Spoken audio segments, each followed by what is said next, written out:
ঢাকা বিশ্ববিদ্যালয়ের অধীনে থাকছে না ৭ কলেজ। এ সিদ্ধান্তের বিষয়ে শিক্ষার্থীদের প্রতিক্রিয়া জানাতে ঠিক এই মুহূর্তে ঢাকা কলেজের সামনে আছেন সহকর্মী সাইফুল জুয়েল। আমরা সরাসরি তার কাছে যাব। জুয়েল, শিক্ষার্থীদের প্রতিক্রিয়া কি? আর যেহেতু ঢাকা বিশ্ববিদ্যালয় ও জাতীয় বিশ্ববিদ্যালয়ের অধীনে ৭ কলেজ থাকছে না, তাহলে তাদের ভর্তি পরীক্ষাগুলো কোন প্রতিষ্ঠানের অধীনে হবে? এ ব্যাপারে কোনো সিদ্ধান্ত হয়েছে কিনা বিস্তারিত জানাবেন।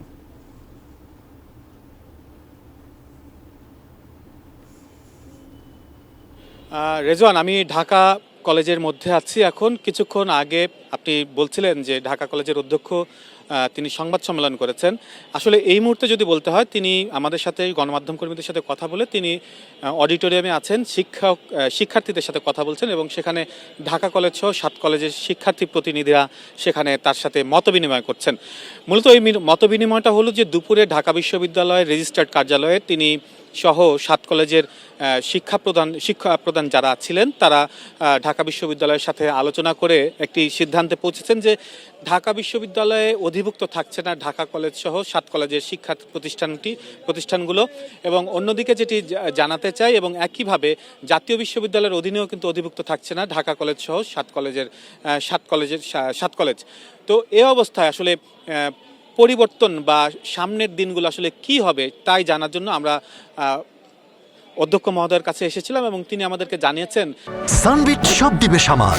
সানবিট ম্যাজিক প্রেস ডিশওয়াশিং এর মাথা ঘোরানো সলিউশন। যে একটি সংকট কিন্তু রয়ে গেছে।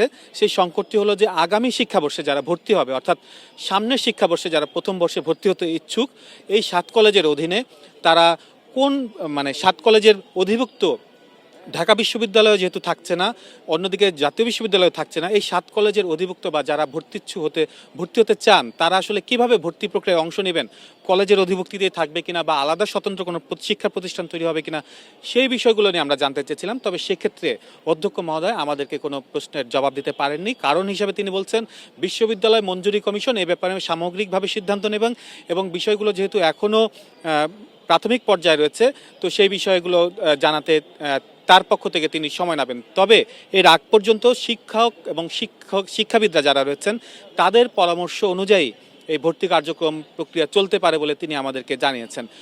আর আরেকটি বিষয় বলে রাখতে চাই, গতকাল সন্ধ্যায় অর্থাৎ রোববার সন্ধ্যায় যে অনভিপ্রেত ঘটনা ঘটেছে নীলক্ষেত, নিউ মার্কেট সহ আশপাশের এলাকায়, সেই এলাকাগুলো নিয়ে আমরা ওনাকে প্রশ্ন করেছিলাম অধ্যক্ষ মহোদয়কে। তো তিনি বলেছেন যে ঢাকা বিশ্ববিদ্যালয়ের একজন উপাচার্য হিসেবে শিক্ষার্থীদের সাথে তার আরও সহিষ্ণু আচরণ করা উচিত ছিল এবং যে ধরনের ঘটনা ঘটেছে এটাকে তিনি অনাকাঙ্ক্ষিত বলে উল্লেখ করেছেন।